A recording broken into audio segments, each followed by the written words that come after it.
Hi, so I look like crap, still sound like crap, but I want to share a little bit about what happened to me this week.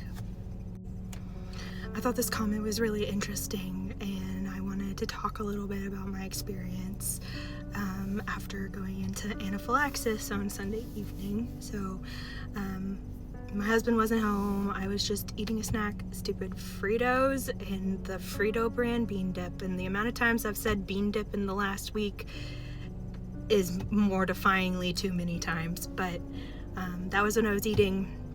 I noticed pretty quickly that I was starting to have a problem. I do randomly. I'll start to get a little tightness in my throat and I'll start coughing, and so I went and I have an emergency medication for allergy things that my immunologist gave me. Took that, waited 10 minutes, 15 minutes, nothing. Went and took a Benadryl, took 25 milligrams of Benadryl, nothing. Waited 10 minutes, took another 25, still nothing. By that point, I was starting to feel like heaviness on my chest, like there was a rock sitting there. And I was noticing it was getting a little bit harder to breathe. So I went and got my EpiPen, went in and found my husband, who had gotten home in the middle of all of this, and told him, hey, I'm having to give myself Epi. I need you to take me to the ER. So we got in the car pretty quickly after I administered Epi, and then headed to the ER, which is about 15 minutes from where we live. So we got to the ER. We walk in. By then, the Epi was wearing off. I was starting to wheeze a little bit again. Coughing was coming back. So I went up to the front desk. I said, "Hi, I'm going into anaphylaxis. I gave myself Epi 15 minutes ago and it's wearing off." And the guy just kind of looked at me and he was like, "Can you tell me your name again?" So I repeated it, told him my birthday. He was like, "Oh, okay, I need you to sign this." So by then I'm really coughing. So I signed the pad, and I'm starting to wheeze, I'm having problems.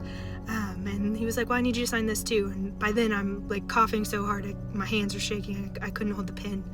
And he told my husband, "You can sign for her." And so Brandon did. And then he looked at me and he was like, "Can you spell anaphylaxis for me?" And I was like, "Dude, I'm just trying to breathe here." But by then the triage team came running with a wheelchair. They sat me down, took me into triage, started trying to triage me and get IVs started. I don't really know what all happened in there. I know they were trying to start lines. They were having a hard time because I'm coughing so hard. Then they're telling me to get in a different wheelchair, and I just remember being like, "Oh, we're going really fast, the breeze is through the ER." They took me to emergency bay, took my shirt off, started putting all the things on me. They got lines started, they administered Epi again, it backed off a little bit, and then it came back even faster this time. They started me on a continuous Epi drip, and then that didn't seem to work. They told me at that point, if this doesn't work, we're gonna have to intubate you to protect your airway. At that point, I started vomiting a lot. I felt so bad. I was coughing so hard. I was trying to support myself up in the bed and trying to throw up at the same time, and there was a nurse holding the bag, and I feel mortified that this woman, I assume it was a woman. I didn't have my eyes were closed the entire time because I was just trying to breathe, but she was holding the bag for me to throw up, which is not even the most mortifying thing to happen, but I don't know why that bothers me so much, but it does.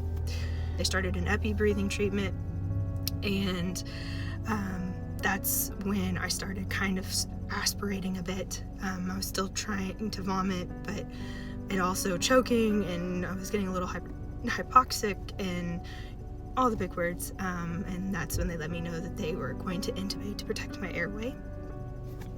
They dropped me back. I felt like I was doing a handstand. I felt like I was standing on my head. Could not breathe at all at that point when they did that. And because it was emergent, they did not have time for anesthetic to set in. So I was fully conscious when they administered the paralytic so that they could intubate. That is the scariest thing in my entire life I've ever been through. I am now 100% positive I know what it feels like to asphyxiate. I went from like I can't get a breath to I can't move to breathe. And all I was trying to do was like, if I could move a finger, then I could get a breath. If I could move my toe, I could get a breath. And it seemed like forever in my head. And then I noticed there was just no air. That was death. This was no air. And then there was air. And I wasn't breathing. But there was air in my lungs again. And then that's when my consciousness went away, thankfully. I did come to a few times during while I was on the ventilator, enough that I remember the tube being in my throat. I remember not being able to communicate, and all I wanted to do was grab my throat. There was something in it. The only thing I could do was thrash my head back and forth. That happened a couple times before they were able to wean me off the anesthesia onto a different sedative. They had to do it slowly because I have issues with anesthesia, so they had to do it very slowly and methodically. By middle of the day, Monday, I was off the ventilator and out of the ICU by Monday night and into a regular room, and I was able to go home Tuesday night. I did have another secondary reaction to something that I ate while I was in the hospital Tuesday afternoon, which is why it was like 5 o'clock Tuesday when I got to go home. But they did let me go home. I'm in talks with my immunologist. I'm in talks with my PCP, trying to figure out like what do we do next, because this wasn't me like going out on a limb and trying to try something new. This was something that I had previously thought was safe, and turned out to be very not safe for me. I'm, a handful of days out from having been on the ventilator. And the things that I recognize the most in myself, like as far as how I feel, is I am very tired. I wear out really fast. When you're chronically ill, you think that you don't have a very long span of energy anyways, but like I get up and cross the house and I'm out of breath and I start to get lightheaded if I don't sit down. My voice, it's been like this since I woke up. I foresee it being like this for a while longer. I'm one of those people that I'll lose my voice at the drop of a hat anyway, so the kind of trauma that my throat took with the cuff and all that kind of stuff, like, it's gonna be a bit. My lungs hurt. The first couple days, I could feel my lungs when I breathed. Like not necessarily like a rubbing sensation, but like they'd been stretched too far, and then we're trying to like get back to normal or something. I don't know. Weirdest feeling, but they hurt.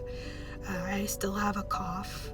I'm on like a cough suppressant that they prescribed me, which is a whole nother thing because me and meds are hard, but it was a whole ordeal with the medications and getting my medications and all of that kind of stuff. But as far as on the ventilator side, that's the most that I see like from coming off of it. I hope that answers your questions a little bit about my experience.